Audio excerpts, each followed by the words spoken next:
오늘 시편 36편 말씀을 통해서 하나님을 두려움이 없는 자들이라는 제목으로 말씀을 드리려고 합니다. 고린도 후서 4장 1절 말씀, 2절 말씀을 보면, 그럼 우리가 등기를 받아 이 사역을 맡았은즉 낙심하지 아니하며 오히려 감추어둔 정죄하지 못한 일들을 버리고 간교하게 걷지 아니하며 하나님의 말씀을 속임수로 다루지 아니하고 오직 진리를 드러내므로 하나님의 눈앞에서 각 사람의 양심에 우리 자신을 추천하노라. 이렇게 사도 바울이 이야기를 합니다. 이 말씀을 제가 왜 읽었냐면요, 고린도 교회가 사도 바울의 그 사도직을 의심하지 않았습니까? 의심하였기 때문에 이 부분에 대해서 사도 바울이 변호를 몇 가지 이제 좀 해준 바가 있어요. 그래서 이 사역은 주님으로부터 받은 것이다. 그래서 이 맡은 사역을, 맡은 사역에 대해서 복음을 전하는데 그냥 대충 전하는 게 아니라는 거죠. 언급한 대로 하나님의 말씀을 속임수로 다루지 아니했다는 거예요. 정직하게 하나님의 눈앞에서 오직 진리를 드러냈다고 말씀을 하고 있습니다. 그러니까 하나님의 말씀을 다루는 데 있어서 그 자세가 얼마나 중요한지를 고린도 교회 성도들에게 말씀해 주고 있는 거죠. 자기가 그냥 이게 사도가 된 게 아니라는 것입니다. 그런 가운데에 맡겨준 이 사역을 주님께서 주시는 이 진리의 말씀을 허투루 사심을 가지고 하지 않았다는 것이죠. 저는 이 며칠 하나님에 대해서 생각을 하는데 두려움이라고 하는 이런 부분 단어를 생각하고 고민을 좀 했습니다. 정말 내가 정말 하나님을 두려워하고 있는가? 스스로 이렇게 질문을 던지면서 하나님의 말씀을 다루는 그런 사람으로서 그 말씀을 대하는 그런 자세뿐만 아니라 이 말씀들을 우리 성도 여러분들에게 전함에 있어서도 더욱더 그렇다는 사실입니다. 정말 두려워요. 과거 진리의 성경을, 이 흠정역을 킹제임스 성경을 알기 전에 주석도 참고하고 유명한 목사님들의 설교도 참고하고 또 성도님들이 필요할 대로 요청한 대로 그런 설교를 주제를 선정을 해서 설교하기도 했습니다. 그러나 킹제임스 성경을 알고 난 그 후부터는 사서로이 말씀을 이렇게 다룰 수가 없었어요.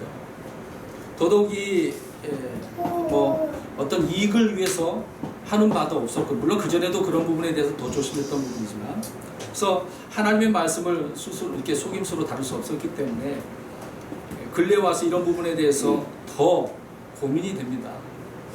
더욱더 두려운 가운데 우리 성도 여러분들에게 말씀을, 설교를 이제 준비를 해서 이제 하고 있는 것인데요. 오늘 제가 언급했던 고린도후서에 있는 사도 바울의 그 마음처럼, 사도 바울처럼 저 역시 하나님의 말씀을 정직하게 전하는 그런 목양자가 되기를 원할 뿐입니다. 제가 장로교 전도사 목사 때에 담임 목사님이 이런 말씀을 저에게 해주셨어요. 설교에 대한 부분인데, 김 전도사야, 김 목사야, 그렇게 부르시면서 설교에는 여러 종류가 있는데 어떤 이제 장부에 비교를 했어요. 어떤 설교는 장부는 맞는데 돈이 안 맞는다. 또 어떤 설교는 장부는 안 맞는데 돈은 맞는다. 또 어떤 설교는 장부도 안 맞고 돈도 안 맞는다. 너는 어떡할래? 이제 그런 말씀하세요. 별거 아닌 것처럼 생각하지만 그 당시에 정말 충격이었거든요. 한참 이제 배우고 있는 그런 과정 속에서 하나님의 말씀을 어떻게 다뤄야 될까?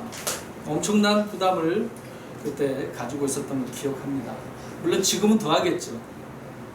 올바른 말씀이라 이제 알게 됐기 때문에 더욱더 부담이 큰 가운데 우리 성도 여러분들에게 그런 부분이 있어서 조심스럽기도 합니다. 킹제임스 성경을, 온전한 성경을 받아들인 후부터 굉장히 이런 고민을 가지고 있는데, 아무튼 이런 부분에 있어서 온전한 그런 목양자가 되기를 원하는데 우리 성도 여러분 기도를 많이 해주시길 바랍니다. 왜 저의 문제를 이렇게 말씀을 드리냐면, 오늘 본문의 말씀을 보면 우리가 그런 부분에 대해서 깊이 생각할 바가 있어서 말씀을 드리는 거예요.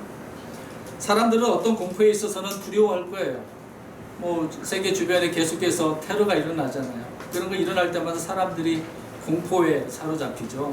직접 당한 사람들은 그게 어떤 트라우마가 되어져서 그것 때문에 막 어디 가지도 못하고 집에서도 떠나지 못하는 그런 사람들 있지 않습니까? 쓰나미에 당한 사람들도 엄청나죠. 이제 집에서 이제 점심 식사를 하다가 어떤 미국의 무슨 그래픽? 아니 뭐 하여튼 드라마식으로 나오는 그런 게 있더라고요. 그 내용 중에 이제 쓰나미에 대한 이야기를 이제 보여주더라고요.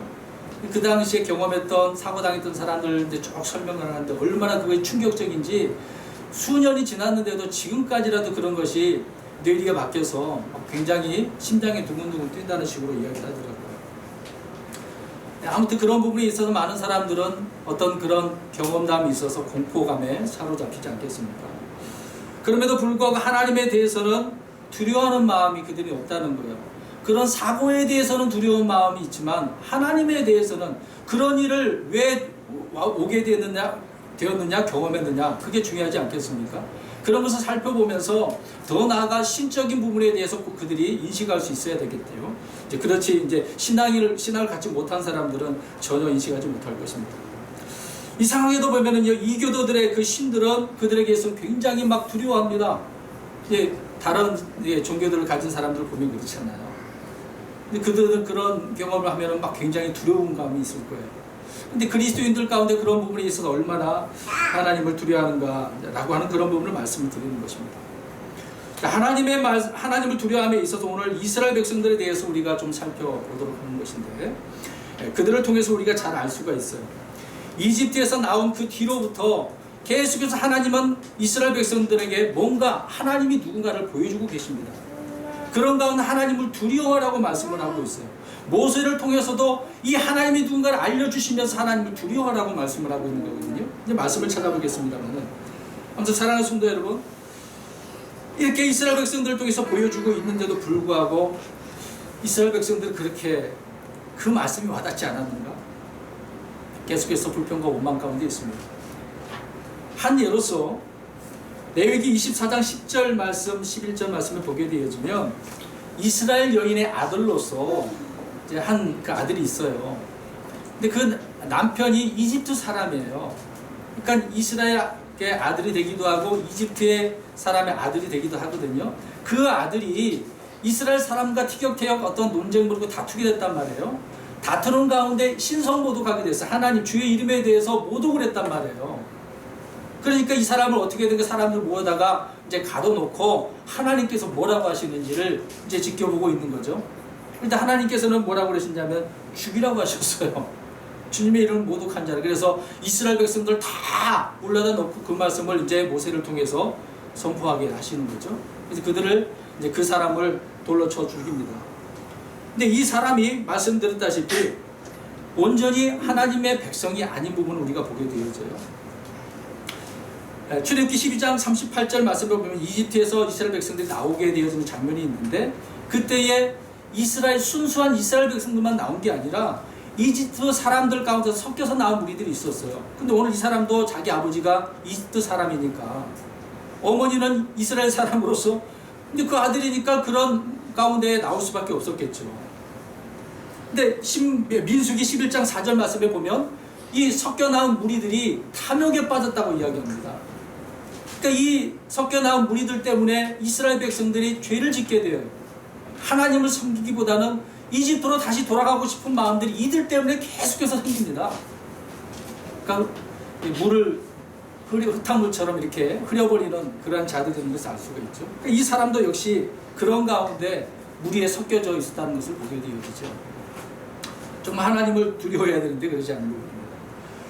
이집트에서 나와 세상이라고 하는 곳에서 이집트에서 구원을 받았음에도 불구하고 또 그 가운데 하나님의 놀라운 표적과 기적과 이 기사들을 보지 않았습니까?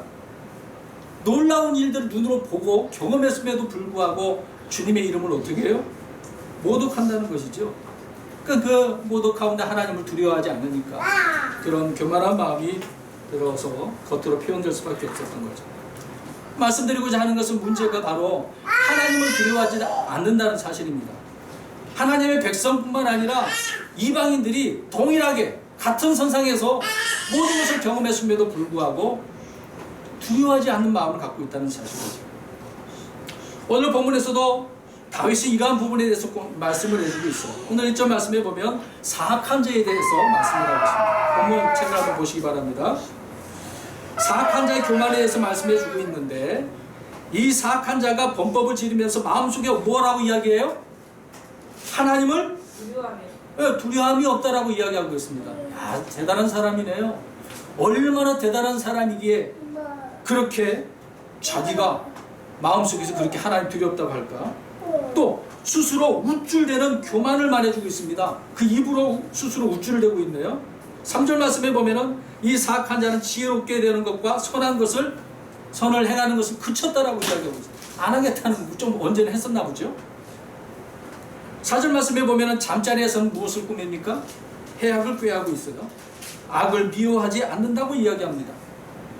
이 사람에게 있어서는 선이라는 것을 찾아볼 수 없는 것을 보게 되어집니다.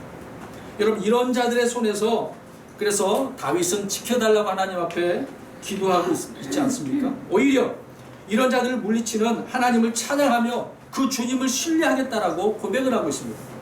오직 주에게만 만족이 있고 기쁨이 있고 생명의 샘이 있고 빛이 있다고 오늘 다윗은 고백을 하고 있는 거죠. 그런 하나님을 신뢰하니까 자기를 하나님께서 지켜주신다고 고백을 하고 있습니다. 성도 여러분, 이 시편을 우리가 잠시 읽었지만 읽으신 분도 더 과거 있겠습니다만요. 이렇게 다윗의 마음을 어느 정도 조금이라도 우리가 이해할 수 있었으면 좋겠습니다. 다윗이 왜 이런 고백을 하고 있을까? 여러분, 우리가 성경을 읽을 때 그냥 지나쳐서는 안 됩니다. 뭔가 우리에게 말씀해 주는 바가 있기 때문에 지금 다윗은 이 사악한 자에 대해서 이야기를 하고 있는 거거든요. 또 사악한 자가 공격해 온다고 할 때에 우리는 다윗처럼 주님만을 이렇게 신뢰하고 또 만족하며 기뻐하며 주님께서 나의 생명의 빛입니다라고 고백할 수 있는 그런 성도가 되어야 되지 않겠습니까? 저와 여러분이 하나님을 두려워한다면 이렇게 다윗처럼 고백하게 될 것입니다. 그러나 하나님을 두려워하지 않는다면 사악한 자처럼 스스로 교만해서 우쭐대고 하나님을 우습게 생각할 수도 있겠죠. 그러면 성경에서 하나님을 두려워하는 사람들을 한번 몇 사람을 찾아서 말씀드리도록 하겠습니다. 창세기 20장 11절 말씀을 보니까 아브라함이 이제 이집트로 가는 부하가 있었던 부분이 있어요. 이곳에는 하나님을 두려움이 없기 때문에 내 아내로 인해서 그들이 나를 죽일까 그렇게 생각했다고 이야기합니다. 이제 아브라함은 하나님을 두려워하고 있으니까 아내 사라가 얼마나 이뻤으면 그런 말까지 이제 하게 되어지는 바가 있는데, 하나님을 두려워하지 않으니까 사람을 그 당시에는 쉽게 죽였다라고 표현하지 않겠습니까? 오늘 본문 말씀에도 이 사악한 자가 지금 다윗을 어떻게 하려고 한다는 거예요? 11절에 죽이려고 그 발과 손을 통해서 죽이려고 하고 있다고 이야기하고 있지 않습니까? 아브라함은 하나님을 두려워하고 있지만 그 주변에 사는 많은 민족들은 쉽게 사람 생명 우습게 생각하고 있는 거죠. 창세기 22장 12절에 하나님께서 아브라함을 시험하십니다. 누구를 바치라고? 이삭을 바치라고. 바치려고 말씀대로 딱 행하는 순간 하늘에서 딱 말씀을 하고 있잖아요. 뭐라고 말씀하세요? 12절에 내가 하나님을 두려워하는 줄 내가 이제 아노라. 그러니까 아브라함은 하나님을 평소에 두려워하고 있었고 끝까지 주님의 말씀대로 순종하고 있었다는 것을 알 수가 있어요. 그러니까 하나님이 이렇게 시험을 하고 계셔요. 여러분에게도 하나님을 정말 여러분들이 하나님 두려워하고 있으신지 때때로 시험할지도 모릅니다. 이런 시험에 통과하는 우리 성도 여러분 되시기 바랍니다. 아브라함도 지금 통과해서 인정받고 있지 않습니까? 계속해서 말씀을 들으시기 바랍니다. 출애굽기 1장 17절 21절 말씀에 보면 이집트에서 나오게 된 그런 전과정인데 이제 모세가 태어날 때 일입니다. 그러니까 파라오가 이제 태어난 그런 아들들 다 어떻게 하라고 합니까? 죽이라고 하죠. 근데 산파들을 통해서 이제 아들이면 다 죽이라고 하니까 근데 이 산파들이 어떻게 했을까요? 핑계를 대죠. 가기 전에 이렇게 다 나가버렸다고 표현하잖아요. 근데 산파들이 하나님을 두려워해서 죽이지 않았다고 이제 글이 나옵니다. 그러니까 그 내용 가운데 그들이 하나님을 두려워했기 때문에 그들의 집을 더 잘되게 해줬다라고 성경은 말씀을 하고 있어요. 아니 별거 아닌 우리가 보면은 그것도 아닌 사람이 이렇게 하나님을 두려워하니 이런 또 복도 받네요. 대단한 사람들 중에 한 사람들이죠. 여기서 1장 1절에도 보면 욥에 대해서 이야기하는데 그 욥이 욥 역시 하나님을 두려워했다라고 말씀을 하고 있어요. 의로운 사람인데도 불구하고 또 두려워했다라고 말씀을 하고 있습니다. 여러분 보십시오. 철저히 믿음으로 사는 사람들은 하나님이 누군가를 인식하면서 하나님을 두려워하면서 산다는 거예요. 느헤미야 7장 2절 말씀에 보면 느헤미야가 자기 동생 하나니와 궁궐의 치리자 하나냐에게 책무를 맡겼다고 이야기합니다. 근데 이들에게 왜 책무를 맡겼냐면 하나님을 두려워할 줄 알기 때문에 책무를 맡겼다라고 거기에 기록되어 있어요. 하나님의 일을 하는 데 있어서 그냥 맡길 수가 없어요. 하나님도 알지도 못하고 하나님을 두려워하지 않는데 어떻게 그 사람을 책무에 귀한 책무를 맡겨줄 수가 있겠습니까? 여러분이라고 한다면 그런 사람 아무렇게 세우시겠습니까? 여러분들이 사업한다고 생각해 보세요. 별도 알지도 못하고 어떤 일도 성실하지 못하고 악한 사람을 세워서 어떤 직분 주겠습니까? 어떤 돈도 관리할 수 있도록 맡기겠어요? 못 맡기죠. 큰일 나지 않겠어요? 여러분, 하나님을 두려워하는 사람들은 하나님께서 이렇게 세워주셔요. 저절로 평소에 그렇게 살고 있다는 것을 알 수가 있습니다. 그래서 성경을 보면 모세는 신명기서에서 하나님을 두려워하라고 명령하고 맹세시킵니다. 우리 신명기 6장 2절 말씀에 가서 보시면 또 내가 평생토록 주 내 하나님을 두려워하며 내가 너와 내 아들과 내 손자에게 명령하는 그분의 모든 법규와 명령을 지키게 하려 함이라. 그리하면 내 날들이 길게 되리라. 이제 후손들을 불러다 놓고 계속해서 가르치고 있는 거예요. 이제 멀지 얼마 남지 않았으니까. 누구를 두려워하라고요? 하나님을 두려워하라고. 우리 6장 13절 읽겠습니다. 신명기 6장 13절. 안 찾고 계셨나요? 13절 시작. 주 내 하나님을 두려워하며 그분을 섬기고 그분의 이름으로 맹세할지니라. 하나님을 두려워하라고 맹세까지 시킵니다. 오죽하면 맹세하라고 했겠어요? 여러분, 이스라엘 백성들의 마음을 알잖아요. 그들의 상태. 광야 동안 어떻게 했습니까? 네, 불순종했잖아요. 하나님을 두려워한 감이 없어요. 어떤 문제만 터지면 어휴 죽겠습니다 하나님 바람 막 고개를 숙이는 바가 있었지만 시간이 지나보세요. 서로 똑같아요. 신명기 14장 23절 말씀을 보면 그러니까 모세가 이야기합니다. 자, 신명기 14장 23절 끝부분만 읽겠어요. 자, 이로써 시작. 이로써 주 내 하나님 두려워하기를 항상 배울 것입니다. 어떻게 하라고요? 항상 배우라고요. 항상. 우리가 항상 배워야 돼요. 하나님에 대해서 주님을 알고 주님을 두려워할 줄 알아야 되는 거예요. 이 말씀이 꼭 이스라엘 백성들에게 주어졌다고 해서 그들만이 하나님을 두려워하는 거 아니잖아요. 지금 우리 그리스도인들은 더 하나님을 두려워해야 되는 겁니다. 믿으십니까? 네. 이스라엘 백성들보다 우리가 더 나은 존재예요. 하나님께서 그들을 특별히 세웠지만 우리는 더 특별한 백성입니다. 믿으십니까? 네. 더 두려워해야 되는 거예요. 그러니까 항상 배워야죠. 여호수아가 4장 24절에 여호수아서 4장 24절에 길갈에 이제 요단강을 건너면서 길갈에다 기념비를 세웁니다. 12돌을 취해가지고 그것을 세우고 사람들이 지나갈 때마다 이 돌이 도대체 뭐야? 뭘 의미하는 거야? 거기서 기록을 해놓지 않습니까? 하나님을 어떻게 하라고? 두려워하라고. 하나님의 권능으로 우리가 저 이집트에 나와서 이렇게 왔다. 그래서 하나님을 두려워해야 된다. 여호수아도 역시 백성들에게 이것을 가르치고 있습니다. 그러나 그런 가르침에도 불구하고 열왕 시대에 들어와서 하나님을 두려워하는 왕들은 소수였어요. 반대로 하나님을 두려워하지 않은 왕들은 너무도 많았었습니다. 그 중에 한 사람, 우리 열왕기하 17장을 보십시오. 열왕기하 호세왕이 나오는데요. 이 왕이 17장 7절 끝부분에 보면은 주 자기들의 하나님께 죄를 짓고 또 다른 신들을 두려워했다고 그랬습니다. 누구를 두려워했다고요? 다른 신. 하나님을 두려워하지 않고 다른 신을 두려워했어요. 제가 처음에 이야기했잖아요. 이교도들은 자기들의 이방 신들을 더 두려워한다고요.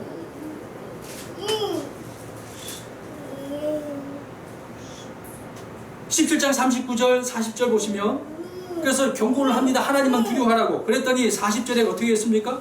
그들이 귀를 기울이지 아니하고 자기들의 예전 관습대로 행하더라.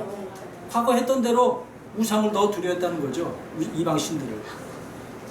그러니 하나님께서 내버려 두겠습니까? 자기 백성인데 내버려 두지 못하죠. 바르게 고쳐야 되지 않겠습니까? 매를 들어서라도.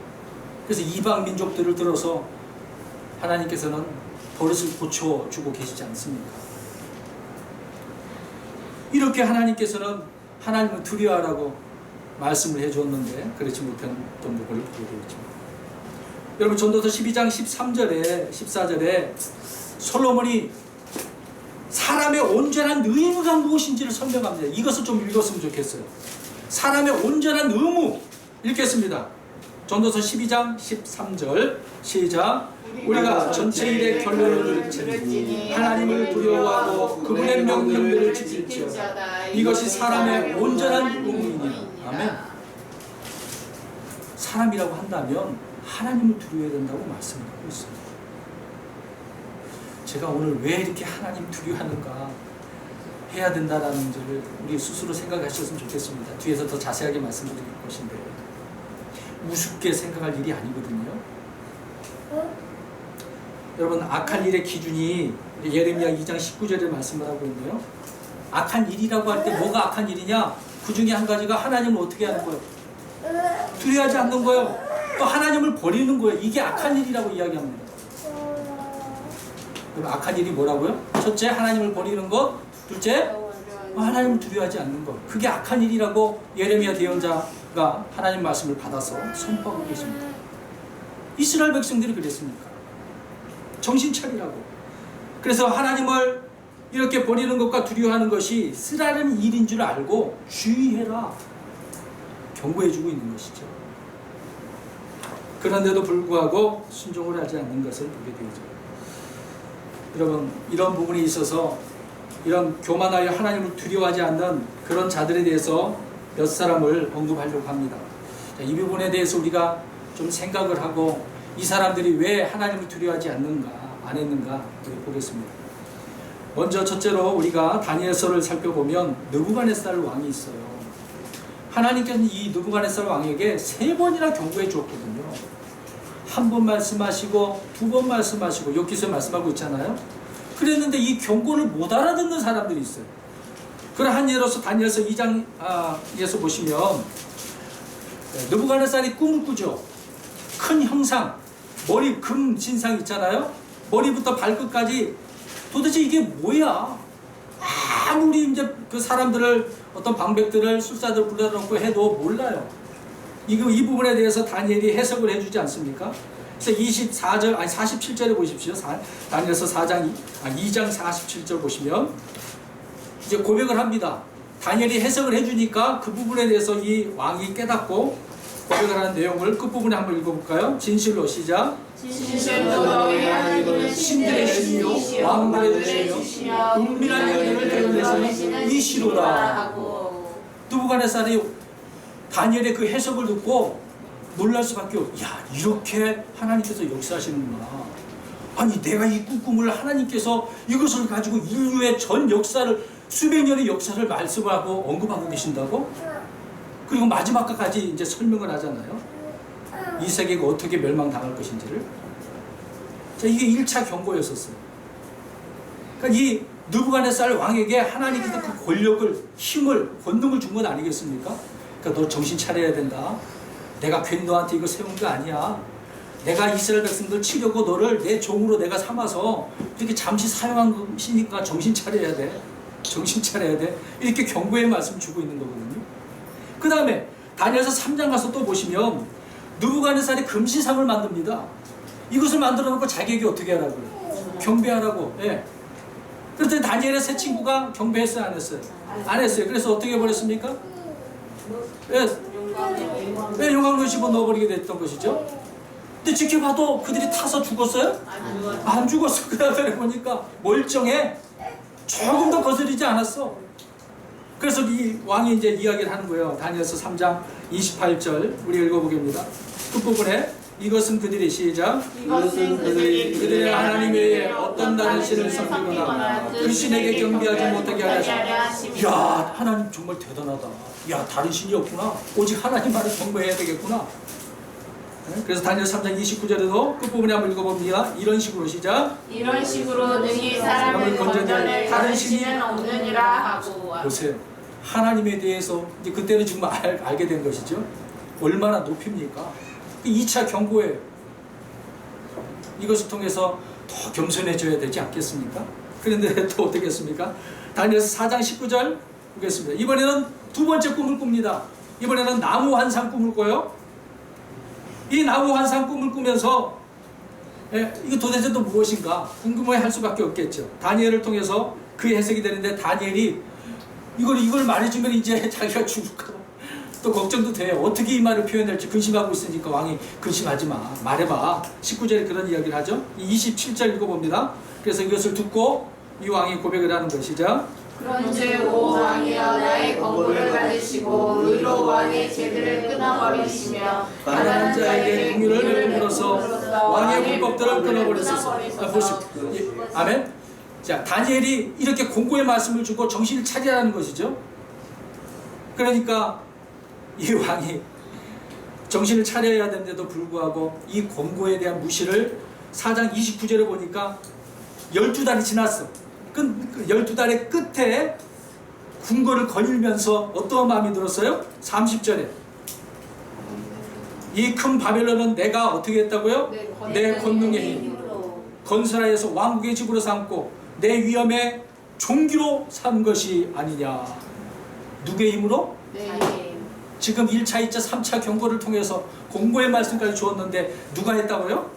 자기가. 하나님께서 임시로 잠시 준 것뿐인데 하나님께서 주신 것을 두고 하나님을 두려워하고 영광 돌려야 되는데 이제 내가 했다. 이사야 14장에 사탄이 뭐라고 그래요? 내가. 교만한 자들의 왕이 그러는 거예요. 또 교만한 사람들이 그것을 따라서 다 어떻게 한다고요? 내가. 우리 따라서 해볼까요? 시작. 내가. 여러분이 그런 거 아니죠? 이러면 안 됩니다. 오늘 느부갓네살 왕이 그러네요. 내가.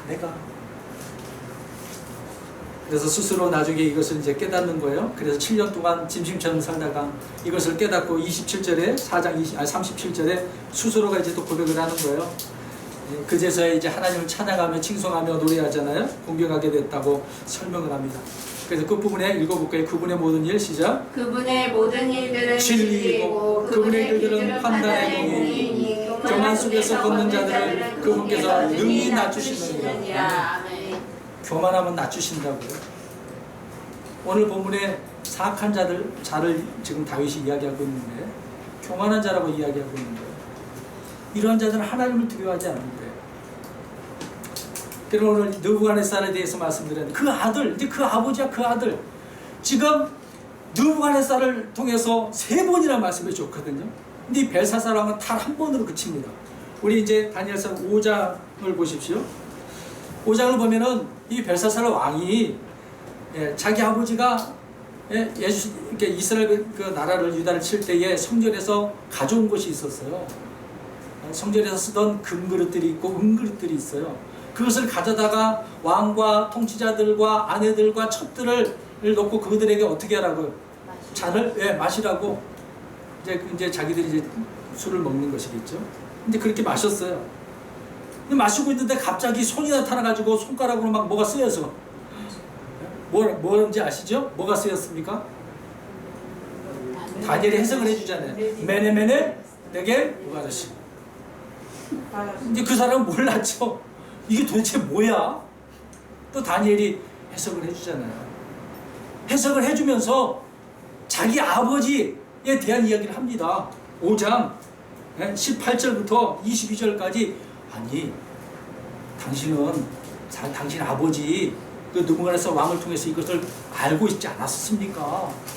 교만하면 하나님께서 낮추신다고 고백까지 이렇게 왕을 하셨는데 왕은 왜 이렇습니까? 22절 한번 보십시오. 아들로서 알고 있으면서도 마음을 어떻게 해요? 낮추지 않았다고. 지금 아버지를 통해서 이 아들을 알고 있었어요? 없었어요? 알고 있었다니까요. 제가 처음에도 이야기했잖아. 아까 이스라엘 백성들 이집트에 나왔을 때도 표적과 기적과 이사들 경험했음에도 불구하고 알고 있었으면서도 마음을 낮추지 않은 거예요. 하나님을 두려워하지 않았다는 겁니다. 그러니까 이런 교만이 있으므로 그 밤에 어떻게 됐습니까? 벨사살 왕이 31절에 5장 31절에 죽임을 당했어요. 바벨론이 무너지고 메네 페르시아가 세워지게 되는 거죠. 메디가. 여러분 보십시오. 하나님께서 주신 것을 이렇게 우습게 생각하고 하나님을 두려워하지 않으니 하나님께서 그냥 내버려 두지 않습니다. 반드시 그들에게 심판이 있는 것을 보여주고 있는 것이죠. 그 다음에 세 번째로 헤로데에 대해서 우리가 살펴보려고 하는데 사도행전 12장에 나오는 말씀입니다. 굳이 뭐 안 찾아도 되는데 이 헤롯이 연설을 하게 되어집니다. 연설하는 장면 여러분 TV 우리 영화를 통해서 본 적 있지 않습니까? 뭐 포바디스나 또 다른 영화 모세에 대한 그 다음에 나온 그런 어떤 기독교 영화들 많이 있지 않습니까? 그런 영화들을 보면은 헤롯이 이제 연설하는 장면들이 종종 있어요. 이제 그런 장면을 연상하면 좋을 것 같아요. 이제 그 정해진 날이 왕복을 차려입고 연설을 하니까 사람들이 뭐라 그래요? 이것은 신의 음성이다.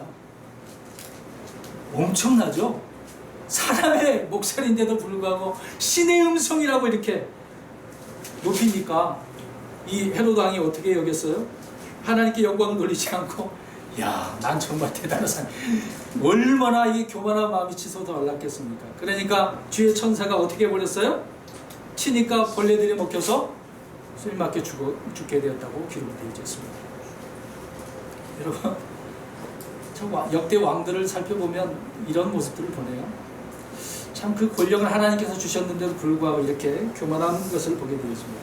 마지막 한 사람, 십자가에서 한편 강도입니다. 한편 강도가 예수님에 대해서 자꾸 조롱하고 비판하고 아이 네가 좀 메시아면은 뭐 어떻게 좀 해봐 이렇게 조롱을 하는 거예요. 그러니까 누가복음 23장 40절에서 다른 한편 강도가 막 그 사람에 대해서 꾸짖고 있는 거예요. 야 무슨 소리냐? 예? 정말 하나님을 두려워하지 않냐고 왜 이런 말들 하느냐?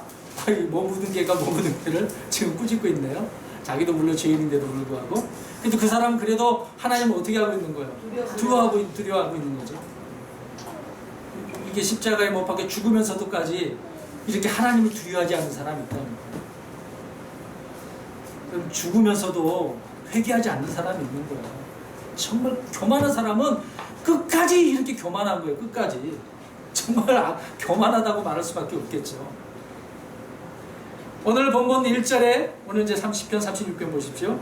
1절에 사악한 자, 11절에 교만한 자, 12절에 불법을 행하는 자들이라고 이야기합니다. 다 다른 사람들일까요? 아니에요. 동일한 사람, 똑같은 사람을 이야기하고 있는 거예요. 통틀어서. 이들의 언행심사를 한번 보십시오. 언행심사. 그러니까 우리가 그리스도인들은 이 언행심사에 대해서 조심하셔야 돼요. 자, 이들을 한번 볼까요? 1절 말씀을 보니까 마음속에서 아까 우리가 읽어본 대로 어떻게 여겨요? 네. 그의 눈앞에서 하나님을 두려움이 없어요. 그러니까 자기 마음의 법이 하나님의 법보다 하나님보다 어떻게 해요? 더 큰 거예요. 그 기준이 대단한 거죠. 자기가 법이라는 겁니다. 2절 말씀에 보니까 눈으로, 자 언행심사예요. 눈으로 스스로 어떻게 해요? 우쭐대며. 얼마나 교만합니까? 자기 눈의 판단이 옳다는 거죠. 내가 보는 것이 다 맞아. 우리 사람들과 대화를 한번 해보세요. 연세 드신 분들 특히 그래요. 내가 인생을 이렇게 살아봤는데 내가 보는 게 맞아. 내가 보는 게 맞아. 이렇게 말하는 사람들이 있어요. 성경대로 비춰보면 틀린 것도 많겠죠. 3절 말씀해 보시면 입으로 이제 이야기합니다. 입으로는 불법과 속임수를 말한다라고 이야기하고 있죠. 자기 입으로 말하는 것은 다 정당하다고 옳다라고 이렇게 이야기를 합니다. 야, 내가 경험해 본 대로 이게 옳은 것이니까 내 말이 맞아. 이런 식으로 이야기한다는 거죠. 4절에서는 잠자리에서 해악을 꾀한다고 이야기했어요. 항상 생각하는 것은 어떤 것이에요? 악한 생각이라는 거죠. 여러분, 잠자리 그렇게 생각하고 꿈자리에서도 그렇게 악한 생각을 꾀를 이렇게 부리고 있을지도 모릅니다. 저는 오늘 이 하나님에 대해서 두려워하라는 말씀을 좀 고민하면서 자긴 잤거든요. 지난 밤에 밤새도록 이게 생각나더라고요. 간혹가다 그런 적이 있어요.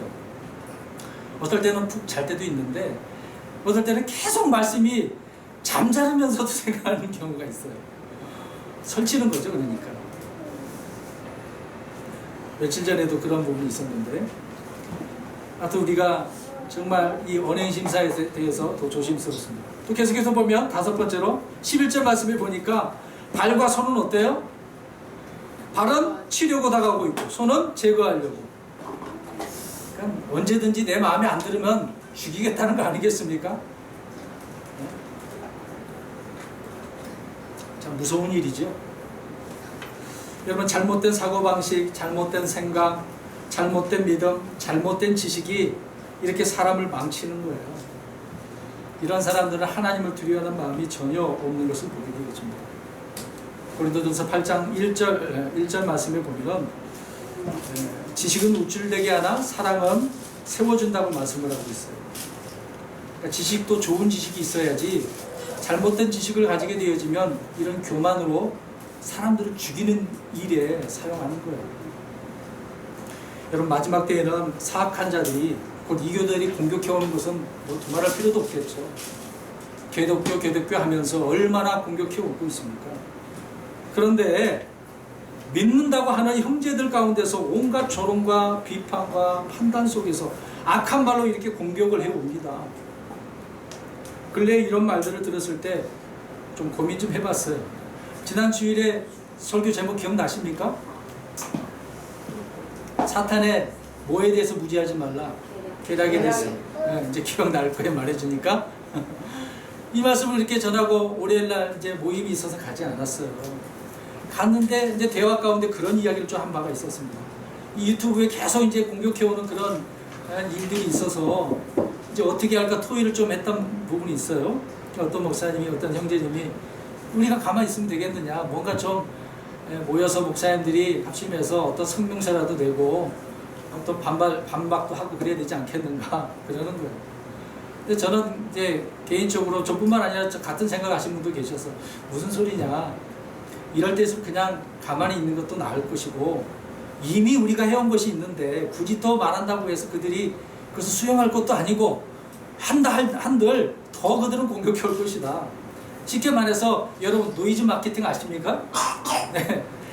저도 이제 그런 생각을 해보았거든요. 오히려 시끄러우면 더 오히려 성경의 이 진리의 성경에 대해서 알게 될 것이고 귀 있는 자는 듣게 될 것이고 눈이 있으면 보게 될 거 아니겠습니까? 오히려 더 시끄러울수록 좋은 일이 벌어질 수 있는 부분이 하나 있거든요. 가만히 있어도 하나님께서 역사하신 바가 있는데 이제 그런 이야기가 좀 오고 가는 이야기가 있었어요. 그래서 이런 문제 때문에 며칠 동안 그들에 대해서 생각을 해봤어요. 과연 이 사람들이 하나님을 도대체 두려워하는 거야? 그렇게 하는 일들이 하나님을 기쁘게 하는 일일까? 이런 생각을 해봤습니다. 여러분 뭐 여기 다 들어보시지 않았겠어요? 들어보신 분들은 알 거 아니에요. 근데 그런 사람들의 이야기를 들었을 때 여러분 어떻게 생각합니까? 그들이 말하는 것이 저들이 하나님을 두려워하고 말하는 것일까? 여러분 마지막 때는 그러한 자들이 일어나요. 실질적으로 이사야 65장 5절 말씀을 하고 있잖아요. 이들이 어떻게 하냐면 너희를 미워하고 내 이름으로 인하여 너희를 쫓아낸 너희 형제들이 오히려 하나님께 영광을 돌린다고 그렇게 설명을 하잖아요. 잘했다. 예수님께서도 요한복음 16장에 그렇게 말씀하셨습니다. 너희를 회당들에서 내쫓을 것이고 또 죽이는 자마다 자기가 하나님을 섬긴다고 생각하리라. 자기가 하는 일들이 잘한 것이라고 이야기하는 거죠. 여러분 현재도 마찬가지입니다. 정말 하나님을 두려워하지 않으면 이런 일들이 벌어지고 있는 것이죠. 저는 이 이야기를 하면서 우리 그리스도인들은 어떻게 해야 되냐 그것을 말씀을 드리고 있는 거예요. 사탄은 어떤 공포와 잘못된 두려움을 주겠지만 우리 하나님께서는 그런 두려움을 주지 않아요.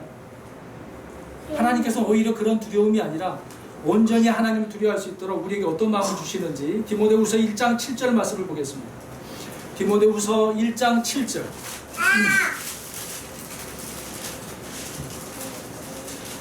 우리 그리스도인들은 이런 생각을 가지고 있어야 돼요. 이런 영을 가지고 있어야 됩니다. 읽겠습니다. 1장 7절 시작. 하나님께서는 우리에게 두려움의 영을 주지 않으시고 권능과 사랑과 온전한 생각의 영을 주셨느니라. 아멘. 우리 성도님들은 이런 생각을 가지고 사셔야 돼요. 권능과 사랑과 건전한 생각의 영. 이런 건전한 생각의 영을 가지기 때문에 우리는 올바르게 하나님을 두려워하며 사는 거죠. 그래서 서로 하나님에 대해서, 이웃에 대해서, 자기 자신에 대해서 그런 중심 속에서 사랑하고 섬기며 살아가는 것이죠. 그래서 우리 그리스도인들은 하나님을 두려워하는 가운데 올바른 신앙생활을 해야 되는 거예요. 고린도후서 7장 1절 가서 보겠습니다. 고린도후서 7장 1절, 이제 몇 구절만 읽으면 되는데요. 이 부분은 우리 자신에 대한 부분입니다. 지금 우리가 건전한 생각의 영을 가지고 먼저 나 자신의 문제를 우리 돌이켜 보겠습니다. 7장, 고린도후서 7장 1절 시작. 그러므로 독진이 사랑하는 자, 우리가 이 약속들을 가졌은즉 하나님을 두려워한 가운데에 거룩함을 완전히 이루어 육과 영의 모든 더러움에서 우리 자신을 깨끗하게 하자. 아멘. 자, 하나님을 두려워한 가운데 우리가 거룩하게 사는데 어떻게 해야 우리 자신을 깨끗하게 더럽히지 말라는 거예요. 건전한 생각의 영을 가지고 우리의 육과 영의 문제를 건전하게, 깨끗하게, 온전하게 살아가는 우리 성도 여러분 되시길 바랍니다. 하나님을 두려워하는 사람은 이런 생각을 가지고 사는 거예요. 이런 믿음으로. 에베소서 5장 21절 말씀해 보면 이것은 이제 서로의 관계에 대해서 이야기합니다. 우리 에베소서 5장 21절 읽겠습니다. 에베소서 5장 21절 시작. 하나님을 두려워하는 가운데 서로에게 복종하라. 아멘. 우리 그리스도인도 서로에게 복종하셔야 돼요. 내가 너보다 낫다 그런 생각하지 말고 더 나 자신을 낮추라는 거예요. 겸손히 서로 복종하면 서로 이렇게 섬김의 자세가 있어야 된다고 이야기합니다. 여러분 여기 보십시오. 기성교회는 이렇게 기준을 나눠요. 우리는 그렇게 나누지 않지만 성도님들은 평신도고 목사는 굉장히 높은 직급으로 생각하는, 전혀 그런 게 아니에요. 똑같아요. 나누면 안 됩니다. 같은 믿음의 형제요 자매가 아닙니까? 서로에게 복종을 하셔야 돼요. 이거 이웃과의 문제 아닙니까? 그 다음에 하나님과의 관계 문제는 히브리서 12장 28절 읽겠습니다. 우리는 하나님을 두려워하는 데 있어서 이 세 가지가 온전히 이루어져야 됩니다. 이것이 안 되니까 교만해서 오늘 본문처럼 달려드는 거죠. 28절 히브리서 12장 28절 시작. 그럼 우리가 움직일 수 없는 왕국을 받을진대 은혜를 소유하자. 이 은혜를 힘입어 우리가 공경하는 마음과 하나님께 속한 두려움을 가지고 받으실 만하게 하나님을 섬길지니. 아멘. 하나님께 속한 두려움을 가지고 어떻게 누구를 섬기라고요? 하나님을. 자, 하나님에 대해서, 이웃에 대해서, 나 자신에 대해서 이런 마음을 가지고 섬기라는 거죠. 여러분 이런 관계가 조성되어져야 됩니다. 우리 그리스도인들은 철저히 이 두려운 마음을 가지고 살아가야 되는 것이죠. 근데 중요한 부분을 마지막으로 두 가지를 살펴볼 것인데요. 자, 하나님을 두려워하지 않는 이유가 도대체 뭘까요? 물론 오늘 본문에 쭉 사악한 자, 교만한 사람 그런 부분에 대해서 설명을 하네요. 뭐가 문제일까요? 뭐가 문제이길래 이렇게 두려워하지 않을까요? 잠언서 2장 5절 말씀을 가서 보겠습니다. 4절 5절 읽겠습니다. 잠언서 2장 4절 5절. 잠언서 2장 4절 5절 읽겠습니다. 오늘날 많은 그리스도인들이 여기에 문제에 들어가는 것을 보게 되죠. 불신자는 말할 필요도 없어요. 읽어봅니다. 4절 시작. 오늘 구하는 것 같이 그것을 구하고 감추어진 보화를 찾는 것 같이 그것을 찾으면 그때 두려워하는 것을 깨닫고 하나님 아는 것을 발견하리니. 아멘. 자, 5절 말씀에 그때 주 두려워하는 것을 깨닫는다고 그랬어요. 그때는 언제? 4절 보니까. 자, 지혜를, 은을 구하는 것 같이 어떻게 해야 돼요? 어떻게 하래요? 구하고 찾아야 된다고 하는 거잖아요. 광부가 광맥을 찾아서 열심히 파고 들어가야 되는 것처럼 믿음의 사람들도 하나님에 대해서, 이 지혜의 지식에 대해서, 바른 말씀에 대해서 어떻게 하라고요? 열심히 구하고 찾으라고요. 이것을 안 하니까 하나님을 두려워하는 마음을 깨달아요, 못 깨달아요? 못 깨닫는데 그 반대로 생각을 해보십시오.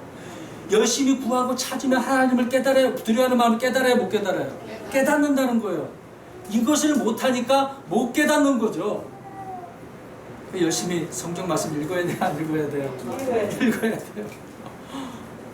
스스로가 그렇게 하셔야 돼요. 또 가르치는 자를 통해서 말씀도 드려야 되겠지만 본인 스스로가 더욱더 하셔야 된다는 말씀입니다. 그냥 귀로만 듣고 끝내지 마세요. 유튜브 뭐 들으면서 유명한 목사님 이렇게 말씀 듣고 끝내지 마시고 그것을 끝내는 것이고 나 스스로가 말씀을 연구하시고 공부하셔야 돼요. 이 일을 안 하면 그냥 귀로 듣는 지식만 가질 뿐이지 삶 속에서 적용이 안 되는 거예요. 제가 항상 강조하는 부분 아닙니까? 스스로가 열심히 구하고 찾지 않으면 못 깨닫는다고요. 그래서 하나님을 두려워하는 마음이 없어서 그냥 대충 사는 거예요. 오늘 본문 말씀처럼. 언행 심사가 시편 55편 가보겠습니다. 19절.